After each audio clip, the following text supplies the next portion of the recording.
TTP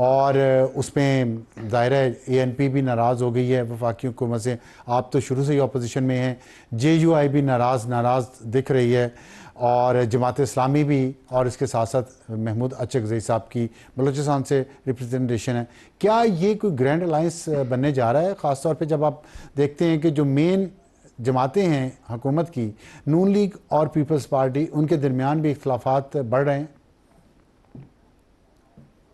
بہت شکریہ. بسم اللہ الرحمن الرحیم. اللہم صلی علی محمد وعلی آل محمد. سب سے پہلے تو آج 5 اکتوبر ہے, اور میں جتنے بھی عمران خان صاحب اور تحریک انصاف کے چاہنے والے ہیں, ہمارے ووٹر سپورٹر, سب کو عمران خان صاحب کی سالگرہ مبارک. اس افسوس کے ساتھ کہ تیسری سالگرہ ہے اتنے بڑے لیڈر کی جیل میں, لیکن ملک و قوم کے لیے امتحانات آتے ہیں.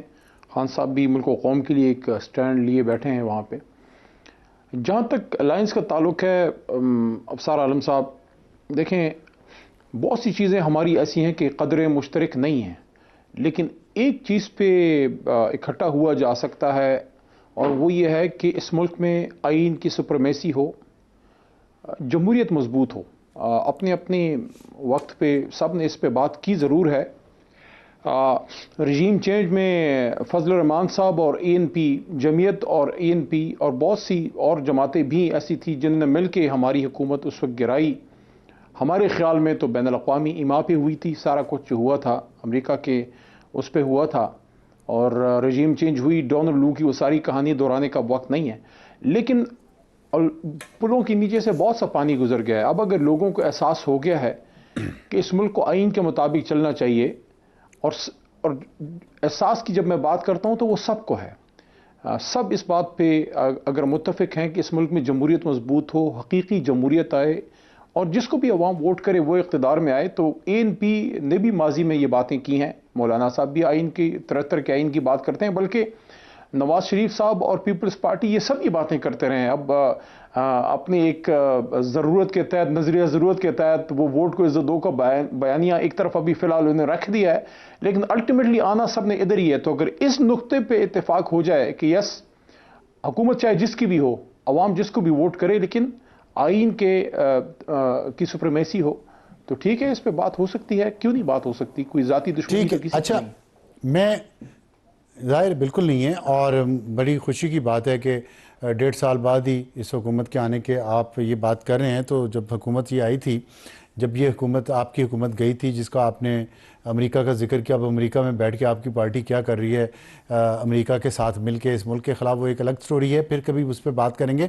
لیکن میں یہ بتائیے گا, میں 1990 سے لے کے, اگر آپ کو میں تھوڑا سا ہسٹری کا طرف لے جاؤں, پاس کی طرف, 1990 سے لے کے 2025, جب بھی کسی بھی سٹنگ گورنمنٹ کے خلاف کوئی بھی کاروائی ہوئی ہے, کوئی تحریک ہے, لانگ مارچ ہے, کیمپین ہے, تو نعرے تو یہی ہوتے تھے کہ حقیقی جمہوریت اور آئین کی بحالی. لیکن ہم دیکھتے ہیں جیسے حکومت بدلتی ہے, وہی تمام سیاسی جماعتیں وہ دوسری طرف جا کے بیٹھ جاتی ہیں, ایک حکومت میں آ جاتی ہیں, ایک یا دو, اور باقی سب پھر یہی نعرے لے کے چل پڑتی ہیں. تو قوم کو بیوقوف نہیں بنایا ہوا آپ تمام سیاسی جماعتوں نے؟ ابصار عالم صاحب, اگر آپ کی اجازت ہو, صبح اتفاق سے اس پہ کچھ میں نے لکھا ہے, میں صرف 10 سیکنڈ 15 اس پہ لوں گا, اس میں شاید آپ کے سوال کا جواب ہو.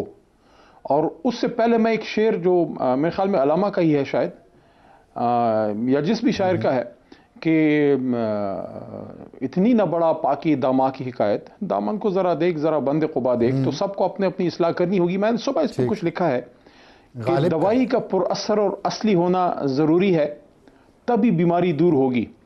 جس طرح جیلی دوائی میں صحت نہیں, اسی طرح جیلی جمہوریت میں عوامی راج نہیں. جمہوریت کی مضبوطی کے لیے سب سے پہلے سیاسی جماعتوں کو خود مکمل جمہوری عمل سے گزرنا ہوگا, اور اپنے اندر ادارہ جاتی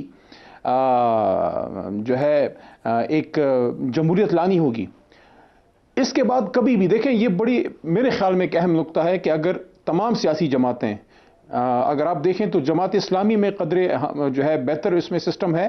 ہم نے بھی 10 سال پہلے ایک بڑا الیکشن کیا تھا, اس کے بعد ابھی تک اس طرح موقع نہیں مل سکا. حالانکہ 16 فروری کو پچھلے سال عمران خان صاحب سے جب پچھلے سال میری بات ہوئی, میں اور عامر ڈوگر صاحب تھے, تو خان صاحب نے پچھلے سال اڈیالہ جیل میں یہ بات مجھے عامر ڈوگر اور سردار لطیف کھوسا کو کی تھی کہ جب وہ باہر نکلیں گے تو ایک بڑا الیکشن اپنی پارٹی کے اندر بھی وہ کریں گے. تو حاصل وصول گفتگو کا یہ ہے کہ یس اپوزیشن میں تو سبھی لوگ باتیں کرتے ہیں، لیکن اگر حکومت میں آ کے اس پہ کھڑے رہیں، دیکھیں اگر ایک نقطے پہ سب مرتکز ہوں، فوج نے اس ملک میں رہنا ہے، ملک فوج کے بغیر نہیں رہ سکتا، فوج نے رہنا ہے، حساس اداروں نے رہنا ہے، لیکن اگر تمام سیاسی جماعتیں اس بات پہ اتفاق کر لیں کہ اقتدار میں آنے کے لیے ان کو کسی ادارے کی سپورٹ وہ نہیں لیں گے، کسی اور طریقے سے نہیں آئیں گے، عوام کے پاس آپ جائیں، اپنی پرفارمنس پہ جائیں، آئین کے مطابق آپ سسٹم کو چلائیں اور عدالتیں مضبوط ہوں. عدالتیں جو ہیں 26 اچھا چلے پرفارمنس کی بات کریں، آپ نے کی بڑی اچھی بات کی ہے، اس پہ بات کرتے ہیں. آپ نے جو ٹویٹ کیا نا اس میں بڑا ایک دلچسپ تبصرہ آیا تھا، وہ میں صرف آپ کو بتا کے آگے چلنا چاہتا ہوں، سوال کرنا چاہتا ہوں پرفارمنس پہ. اس پہ کسی نے تبصرہ کیا کہ حقیقی دوائی سے پہلے حقیقی تشخیص مرض کی بہت ضروری ہے. تو وہ مرض تو وہی ہے کہ اسی عطار کے لونڈے سے دوا لیتے ہیں. تو میں اس طرف نہیں جانا چاہتا، لیکن یہ بتائیے گا آپ نے پرفارمنس کی بات کی، اگر آپ آج عوام کے پاس جائیں ووٹ لینے کے لیے، اس پہ میں ایک لائن دو صوبوں کی بات کر لیتے ہیں. ہاں کہہ دیں. یہ عطار کے لونڈے پہ ایک بات میں کر میرے خیال میں آپ کا اشارہ جڑواں شہر اسلام آباد کے ساتھ ایک دوسرے شہر کی طرف ہے. میں یہ سمجھتا ہوں کہ تمام سیاسی جماعتوں کو ہمارے سمیت ان سے یہ بات کرنی چاہیے کہ دیکھیے ہم اس ملک میں آئین کی سپرمیسی چاہتے ہیں، چاہے جس کی بھی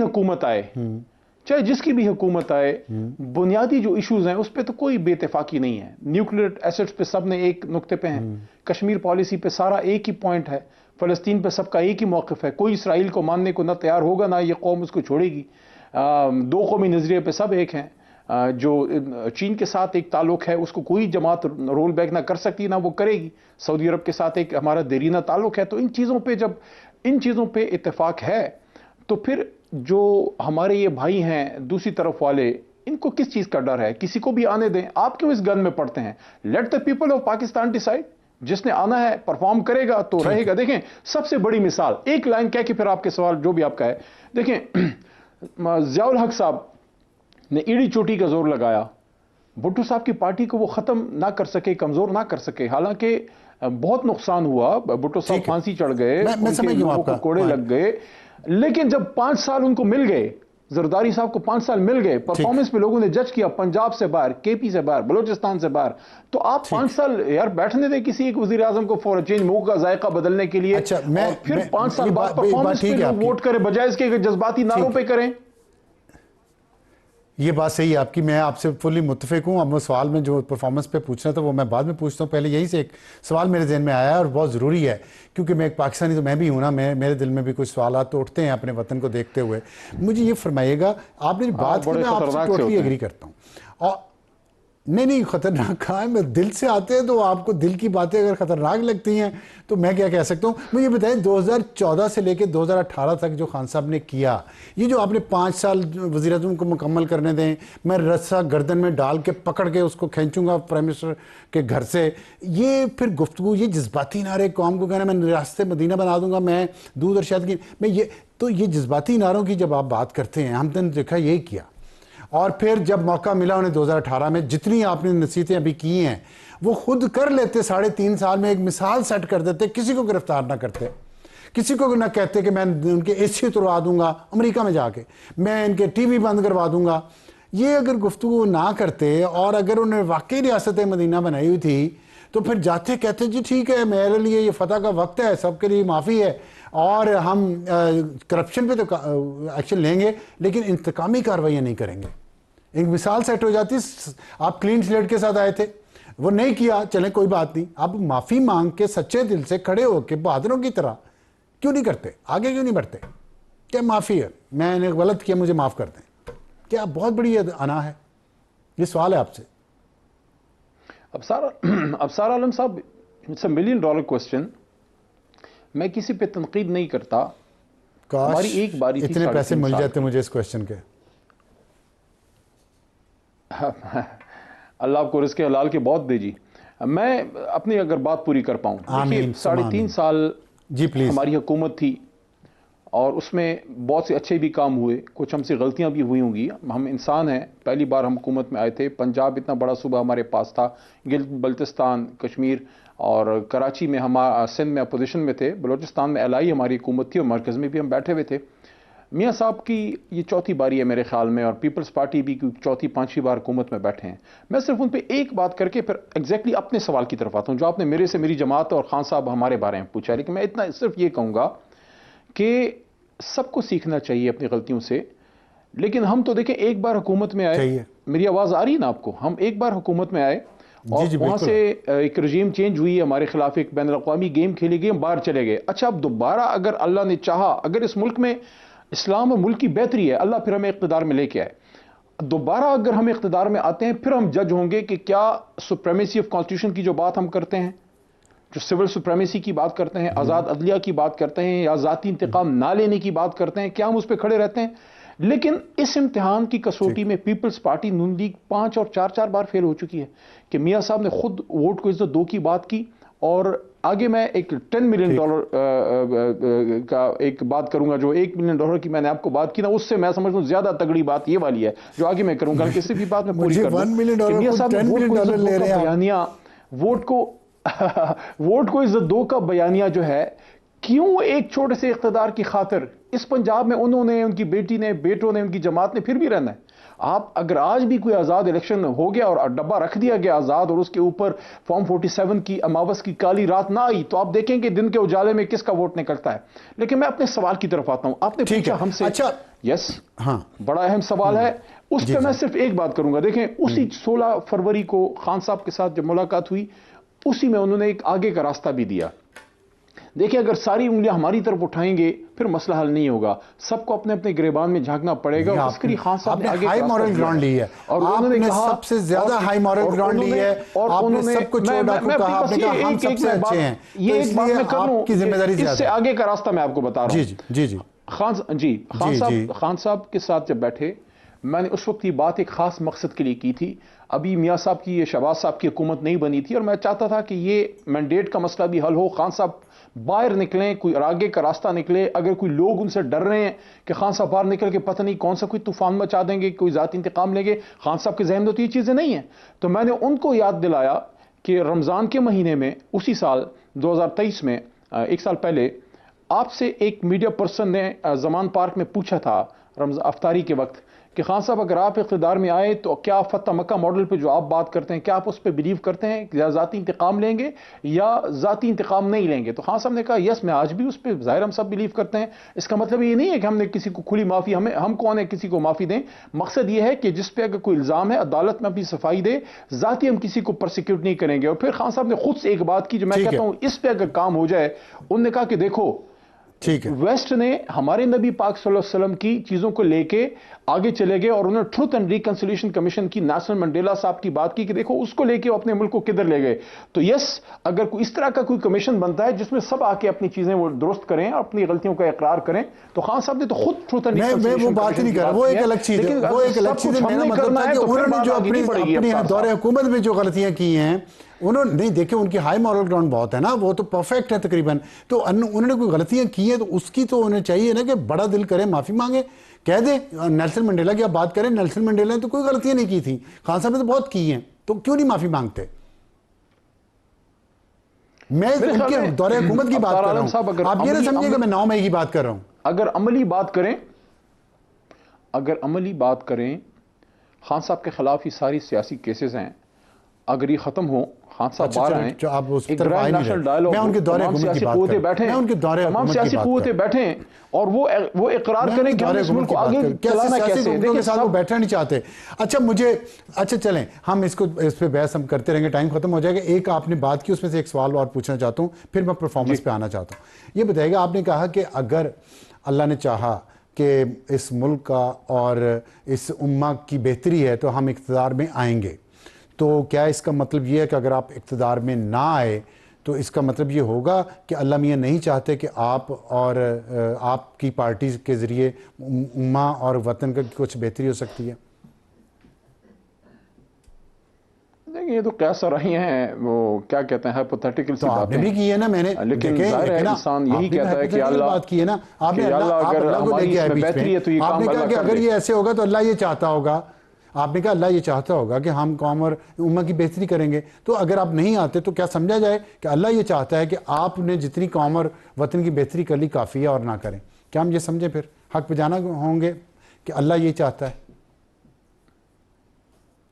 ابصار صاحب آپ بال کو بڑا آج سوئنگ دے رہے ہیں، میں اس پہ اتنا کہوں گا کہ ضروری کرکٹ نہیں تو ہم ہے نے بھی کہ کھیلی، آپ نے بھی کھیلی اقتدار ہے، میں آنا، اس لیول کی نہیں کھیل میں سکے۔ آپ کو عرض کرتا ہوں، ضروری نہیں ہے کہ اقتدار کی کرسی پہ بیٹھنا اللہ کا انعام ہو، کبھی کبھی امتحان بھی ہوتا ٹھیک، ہے، کبھی کبھی ایسے بھی ہوتا ہے کہ قوم کے اوپر کسی ایسے حاکم کو بٹھا دیا جائے جو ان پہ ظلم کرتا ہے، اس کا مطلب یہ ہاں نہیں ہوتا ٹھیک ہے، کہ اس تو جو اللہ اقتدار کی پہ طرف شخص سے سب بیٹھا کچھ ہے ہوتا ہے اس نا۔ کو اللہ کی طرف سے کوئی انعام ہے، تو یہ تو وقت ثابت کرے گا کہ کس ٹھیک، کی آنے میں جو ہے بہتری تھی، ٹھیک، لیکن آپ عمومی بات کرتے ہیں کہ اللہ اگر ہمارے آنے میں بہتری ہے تو پھر ہمیں پاس کر دے، ہمیں لے آ۔ میں تو ہمیشہ ہاں اپنے ٹھیک ہے، الیکشن میں یہ بات بالکل کرتا ٹھیک ہوں، ہے، اور خان صاحب بھی ہمیشہ اب اللہ پہ پاکستان چھوڑ کی دینا، امت کی اللہ بہتری اگر کی بات بہتری کرتے ہیں۔ چاہتا ہوگا تو آ جائیں گے، نہیں چاہتا، اگر نہیں اللہ چاہتا کہ ایسے بہتری ہے تو پھر ایسے رہے گا۔ نہیں، آخر خود بھی میں تو محنت پرفارمنس کرنی والی ہوگی بات نا، پہ بتا خود بھی دیں آپ نے۔ کوشش کرنی ہوگی۔ دیکھیں ہاں یہ ٹھیک جو ہے، ہمارا خود بھی مینڈیٹ بالکل چرا کے بالکل بیٹھے ہوئے ہیں، یہ جو خان صاحب کو 2.5 سال سے اندر انہوں ٹھیک ہے، نے ڈالا ہوا ہے، تو یہ تو اس کو تو آپ یہ نہیں کہہ سکتے کہ ہاں یہ بات صحیح ہے، اللہ کی منشا مرضی ہے، بس اس بالکل کو ٹھیک، برداشت کرو۔ نہیں، آپ ظلم کے خلاف بات کرتے نہیں ہیں، ظلم محنت، کے خلاف آپ کھڑے ہوتے ہیں، جدوجہد کرتے ہیں، باقی نتیجہ اللہ کے ہاتھ بالکل میں صحیح، ہے، بالکل کوشش صحیح ہے، انسان نے کرنی ہے۔ اللہ کے آدمی سے۔ اچھا پرفارمنس پہ ذرا ایک چھوٹا سا سوال ہے، چھوٹا سا جواب دیجیے گا کہ آپ نے کہا کہ پرفارمنس کی بنیاد پہ ووٹ لینے چاہیے۔ اگر آپ کو آج الیکشن میں جانا پڑے پنجاب میں اور خیبر پختونخوا میں، وہاں 3.5 سال عثمان بزدار کی حکومت رہی ہے اور خیبر پختونخوا میں 13 سال ہو گئے ہیں آپ کی حکومت کو، آپ کیا چیزیں گنوائیں گے لوگوں کو کہ یہ ہماری پرفارمنس ہے، یہ کام ہم نے کیے ہیں آپ کی بہتری کے لیے؟ کوئی پروجیکٹس مجھے بتائیں خیبر پختونخوا کے اچھے والے اور پنجاب کے، جس کی بنیاد پہ آپ پرفارمنس کی بنیاد پہ ووٹ لیں۔ نیریٹو کی بات نہ کیجیے گا اور نعروں کی بات نہ کیجیے گا، کیونکہ آپ نے کہا پرفارمنس پہ لوگوں سے ووٹ لینے چاہیے۔ ابصار صاحب، پرفارمنس پہ ووٹ کا سسٹم تب آئے گا جب اس ملک میں ایک جمہوریت آئے گی، ایک سیاسی استحکام ہوگا۔ اس وقت دیکھیں جو آپ نے پنجاب میں سیٹ حکومت کرنا ہے نا، بیٹھی ہے، ان کے پاس مینڈیٹ ہی نہیں ہے، ان کی وزیر اعلیٰ خود ہاری بیٹھی ہے، اپنی سیٹ وہ ہاری بیٹھی ہیں۔ مان لیا اگر میں کوئی کہہ رہا ہوں شخص اگر ہے، آپ آج جاتے اگر ہیں کوئی تو شخص آپ کے پاس جس کیا ہے، وہ اگر کیا کوئی ہے شخص ہے مارک جس کے شیٹ پاس جیلی کہ ہم ڈگری نے ہے، یہ چاہے وہ کیا؟ جتنا بھی اچھا کام کرے، اس کی ویراسٹی نہیں مل سکتی۔ دیکھیں ایک شخص ہے جو ایک عطائی بیٹھا ہوا ہے، اس کے پاس ڈگری ہی نہیں ہے، لوگوں کو علاج کر رہا ہے، مان اس لیا کا آپ کی مطلب بات، یہ نہیں ہے آپ مان اس کو لیا، ڈاکٹر کہہ دیں۔ سب مان لیا۔ دیکھیں میں کہہ رہا ہوں اگر آپ پرفارمنس آئیں، پہ اگر آپ جو میں جائیں بات لوگوں کر رہا کے ہوں وہ پاس یہ ہے تو آپ کہ پھر وہ اس یہ ملک باتیں میں، کریں گے، اس ملک میں یہ ریٹورک دیکھیں، اس ہوگا۔ ملک میں اگر حقیقی جمہوریت آتی ہے، 5 سال لوگ پورے کرتے ہیں، اس کے بعد بات جج پھر ہوں گے۔ وہی اگر آپ آگئی، میرے سے پوچھیں، گھوم کے ہم وہیں اگر آگے آپ میرے سے حقیقی پوچھیں کہ جمہوریت تحریک آئین پہ۔ انصاف اگر یہ تو اگلے نعرے ہیں الیکشن نا، میں جاتی ابھی ہے آپ نے خود تو کہا یہ سب پرفارمنس نعرے پہ اگر ہیں، بات کرتی ہے آپ نے تو میں خود ان کے فرمایا یہ سامنے، سب نعرے ہیں، پرفارمنس پہ بات ہونی چاہیے۔ آپ نے سن خود لینا، فرمایا حقیقی جمہوریت اور سن لینا۔ آئین یہ سب نعرے ہیں، میں عرض کرتا ہوں نا آپ کو، پرفارمنس پہ بات ہونی چاہیے۔ پرفارمنس بتائیں جی۔ دیکھیں جی آج بھی حالانکہ خان صاحب کو جیل میں ڈالا ہوا ہے، ہماری حکومت نہیں پوری ہونے دی، ہمارے منصوبے نہیں پورے ہونے دیے، ہمیں کام کرنے کا اس طرح سے وقت ہی نہیں مل سکا۔ خیبر پختونخوا کو اگر آج آپ دیکھ لیں، اس کو کون سے 100 قسم کے چیلنجز ہیں، اس طرح کا ماحول ہی اب نہیں رہا، لیکن اس کے باوجود 13 سال اگر اگلے الیکشن میں ہم جائیں تو 3-4 نکات ہم ضرور رکھیں گے۔ وہاں اتنی کرپشن ہو رہی ہے، اتنی کرپشن ہو رہی ہے اور اتنے الزامات پیٹی کہ سب اور اس کے ساتھ ایک دوسرے پہ لگا رہے ہیں، وزراء سیک ہو رہے ہیں کرپشن کے ایک الزامات ڈرون پہ۔ اٹیک نہیں ہوا تھا جب عمران، سر میں بات کر لوں نا، ہمارے دور میں جب عمران خان صاحب وزیر اعظم تھے، ایک ڈرون اٹیک نہیں ہوا تھا، امن و امان تھا، کسی کا خون نہیں بہ رہا تھا، کوئی قتل مقاتلہ نہیں چل رہا تھا۔ سب سے امپورٹنٹ چیز یہ دیکھیں، ہم اگر کسی چیز پہ عوام کے پاس جائیں گے وہ ہے رول آف لا۔ ہم چاہتے ہیں اس ملک میں آئین و قانون کی حکمرانی ہو، لیکن وہ کیسے ہو، ہم وہ چیزیں سامنے لے کے آئیں گے جب ہمارے لیڈر کو انہوں نے 2.5 سال سے اندر رکھا ہوا ہے اور ہماری حکومت کو بین الاقوامی سازش سے فارغ کیا گیا ہے۔ اس لیے تو میں کہتا ہوں کہ ایک حقیقی جمہوریت آئے، سب لوگ عوام کے ووٹس ہیں، اس کے بعد 5 سال کے بعد پرفارمنس کا پتہ لگے گا۔ پنجاب میں تو اس وقت بالکل جیلی حکومت بیٹھی، ان کے پاس تو مینڈیٹ ہی کوئی نہیں ہے۔ ٹھیک، بہت شکریہ علی محمد خان صاحب ہم سے بات کرنے کا۔ یہ بات ہے آج لوگوں کے لیے، یہ بات ہے کہ ریٹورک پہ نہ جائیں، پرفارمنس پہ جائیں، جو علی محمد خان صاحب نے کہا ہے، اور بے شک سیاسی جماعتیں پرفارمنس اپنی پہ بات نہ کریں، آپ ضرور بات کریں، ان سے پوچھیں۔ وقت تو ایک بریک کا، بریک کے بعد آئیں گے تو ہاٹ ایشو نئی پاک بھارت جنگ کا طبی۔ پروگرام میں دوبارہ خوش آمدید. وقت ہو ہمارے آج کے ہاٹ ایشو کا. نئی پاک بھارت جنگ کا طبل بچ گیا ہے یا بچنے والا ہے؟ ہمیں جوائن کیا air marshal retired Arshad Malik صاحب نے، دفاعی تجزیہ کار ہیں. ایئر مارشل صاحب السلام علیکم. جی وعلیکم السلام. وعلیکم السلام سر بھائی، ہاؤ آر یو؟ میں ٹھیک ہوں، اللہ کا شکر ہے. امید آپ بھی خیریت سے ہوں گے. بہت بڑی بڑی باتیں سن رہے ہیں ہم اکراس دا بارڈر. انڈیا کو پھر شوق ہوا ہے جنگ کا، اور وہاں کے وزیر دفاع نے، ایئر چیف نے اور آرمی چیف نے بڑے سخت بیانات دیے پاکستان کے خلاف. اور پاکستان کے ISPR نے بھی کل ایک بیان جاری کیا ہے جس میں کہا ہے کہ جو پاکستان کو نقشے سے مٹانے کی بات ہو رہی ہے یہ میوچولی پھر ہوگا جو بھی کچھ ہوگا. اور آج وزیر دفاع خواجہ آصف نے بھی کہا ہے کہ بھارت کو ان کے طیاروں کے ملبے میں دفن کر دیا جائے گا. آپ کیا سمجھتے ہیں، کیا ایک جنگ اور ہونے والی ہے پاکستان اور انڈیا کے درمیان جس کے خدشات پچھلے 6 مہینوں سے ظاہر کیے جا رہے تھے؟ صاحب بھائی، سب سے پہلے تو یہ ہے کہ یہ ان کی عقل پہ ماتم کرنے کو دل چاہ رہا ہے. 1.3 سے 4 بلین کی آبادی آپ کی ہے، جس میں سے غربا کی تعداد بہت زیادہ ہے. پھر ساؤتھ ایسٹ ایشیا کا آپ اگر دیکھتے ہیں جو آبادی 2 بلین سے زیادہ ہے، آپ اس کے امن کو سٹیک پہ لا رہے ہیں. پھر آپ یہ دیکھیں کہ آپ دونوں ملکوں کے پاس کم سے کم 150 کے قریب وار ہیڈز ہیں. اور یہ بھی آپ کو پتا ہے کہ آپ ٹھیک ہے اکنامکلی بہت سٹرونگ پاور ہیں، لیکن اس وقت آپ کا اخلاقی طور پہ دیوالیہ نکل چکا ہے. آپ جو سیکولر اسٹیٹ تھی اس کا بخیہ آپ ادھیڑ چکے ہیں. آپ کو سفارتی محاذوں پہ شکست ہو چکی ہے. آپ کو اگر آپ اکنامک جو آپ کی مائنڈ سیٹ تھا اس کا بھی امریکہ نے بخیے ادھیڑ دیے ہیں. اور سیاسی طور پہ، داخلی طور پہ آپ کا برا حال ہے. اور آپ RSS اور ہندواتہ سوچ کا 100 سالہ جشن منا رہے ہیں. تو اس کے وقت آپ کو کچھ ایسی چیزیں چاہیے تھی جو کہ لوگوں کو پراگندہ کرنے کے لیے، ڈسٹریکٹ کرنے کے لیے. تو میرے خیال میں یہ ظاہر ہے کہ ہم دونوں کی بڑی پرانی دشمنی ہے. اگر وہ بولیں گے تو ہم بھی بولیں گے، جواب تو آئے گا. اور زبانی نہیں. مجھے تو آپ کی بات یاد آتی ہے افسار بھائی، ایک بات آپ کی یاد آتی ہے کہ یار ایک بار اکٹھے ہو کے انہوں نے مکا ہی رہی ہے. I think they are heading towards that side. چلیں، تو اس کا مطلب ہے کہ وہ موقع آنے والا ہے کہ ایک دفعہ اکٹھے ہو گئے ان کے ساتھ ہم کر لیں. لیکن یہاں سیاسی اختلافات ہے، سندھ اور پنجاب کے درمیان ایک نیا محاذ شروع ہوا ہے. کیسے آپ سمجھتے ہیں کہ یہ ایک دفعہ ہم مل کے یہ کام کر لیں گے اگر خدا نخواستہ ایک اور جنگ شروع ہوئی تو؟ دیکھیں، سب سے پہلے تو ہمیں اسٹیٹسمین کو آگے لانا پڑے گا، اپنی سوچ کو پختہ کرنا پڑے گا. جن حالات کی طرف آپ نے واقعہ کی اشارہ کر رہے ہیں، آپ بلوچستان میں، فاٹا میں اور کشمیر میں، دیکھیں یہ تو خود ساختہ نہیں، ہماری طرف سے نہیں ہے. میں بار بار یہ کہتا ہوں، یہ وہ فلیگ شپ آپریشنز کے شاستانہ ہے کہ جس کو ہندوستان ضرور آگے بڑھائے گا. ہماری سیاسی قیادت کو سوچنا پڑے گا کہ، اور ہمارے معصوم شہریوں کو، ان کو ہمیں انگیج کرنا پڑے گا کہ وہ معصوم اس طرف نہ چل پڑے. لیکن جہاں آپ کی بات ہے سیاسی اختلافات کی، افسار بھائی میں اس پہ بڑا کنونس ہوں کہ جب ملک کی سوچ آتی ہے، جب قوم کی سوچ آتی ہے، تو الحمدللہ ہم پہلے بھی اکٹھے ہو گئے تھے، اب بھی آئندہ بھی اکٹھے ہوں گے، بیکاز اس کے اوپر، قومی سالمیت کے اوپر کوئی کمپرومائز نہیں ہوگا. اچھا، اس میں یہ فرمائیے گا کہ جو انڈیا کی دھمکیاں آئی ہیں اس وقت، اور آرمی چیف نے خاص طور پہ کہا ہے کہ پہلے ہم نے ریسٹرینٹ شو کیا، اب نہیں کریں گے، کوئی بدلہ لینے کی بات کر رہے ہیں. تو پہلے آپ کے خیال میں انڈیا نے کوئی ریسٹرینٹ شو کیا تھا جو اب نہیں کریں گے؟ اور اگر وہ نہیں کریں گے تو پھر وہ کیا کریں گے، اور پاکستان کیا کرے گا پھر؟ دیکھیں، انڈیا نے تو کوئی ایسی سوچ اس میں تھی نہیں ریسٹرین کی. اس نے تو ایک ایکشن کیا، اوفینسو ایکشن لے کے آیا. اس کو دونوں دفعہ، میں تو 2019 کی بھی بات کروں گا، 2025 کی بھی، جو اس کو جواب ملا وہ اس کے خواب و خیال میں بھی نہیں تھا. اب آئندہ وہ کیا کرے گا؟ دیکھیں، اس نے سرکری کا ایسی مسئلہ اٹھا دیا جو کہ کوئی مسئلہ نہیں ہے. وہاں پہ آپ کی ایک چھوٹی سی بیس ہے، نیول بیس ہے، جو کہ بڑے عرصے سے پریزنس ہے، اور وہ ایک ایسا خطہ ہے جس میں سپوزڈلی منرلز ہیں، اور تو کچھ بھی نہیں ہوتا. ہاں، تو یہ ایسے ہی وہ جو فلیگ شپ چیزیں کرنے کی کوشش کر رہا ہے، کرے گا کیا؟ دیکھیں، ایئر فورس الحمدللہ ان کی اس قابل نہیں ہے کہ اگلے کئی سالوں تک کھڑی ہو جائے. الحمدللہ میں آپ کو ایک بات بتانا چاہتا ہوں کہ الحمدللہ میں آپ کو بڑے وثوق سے کہہ رہا ہوں کہ اگلے کئی سالوں تک ان کی نہ مینٹل سوچ ہے. آپ ایسی مینٹل سوچ کا اندازہ لگائیں جو اپنی تقریر میں بھول کے ایک دم اس کو یاد آتا ہے کہ پہلے میں نے ان کے جہاز گراؤنڈ پہ تباہ کیے، پھر اس کو خیال آیا کہ میں نے ان کے جہاز شاید ہوا میں تباہ کیے. تو یہ اگر میرا کمانڈر ایسی باتیں کرے گا تو وہ اپنی فورس کو کیسے لیڈ کرے گا؟ اور کیا کر سکتے اگر ہیں؟ آپ ان کی سوچ کی بات کریں تو جس طرح وہ ڈانس کر رہے ہیں، اب آپ نے شاید ویڈیو کلپ دیکھا ہو، ان کے سٹیپس تو بہت اچھے ڈانس میں مار رہے ہیں. اگر مینٹلی وہ سٹیبل نہ ہو تو اتنے اچھے سٹیپس راسپوٹین پہ وہ کیسے مار سکتے ہیں؟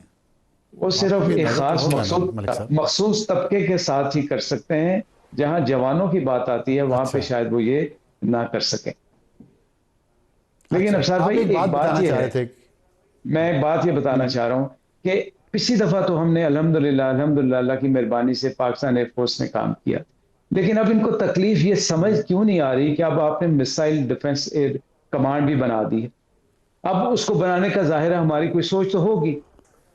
تیسری بات، اگر ایئر فورس اور آرمی کو چھوڑ کے آگے چلتے ہیں تو ان کے پاس 7,000 کلومیٹر کی کوسٹل لائن ہے، جبکہ ہمارے پاس صرف 1,000 کلومیٹر کی ہے. تو ورنبلٹی کو آپ دیکھ لیں.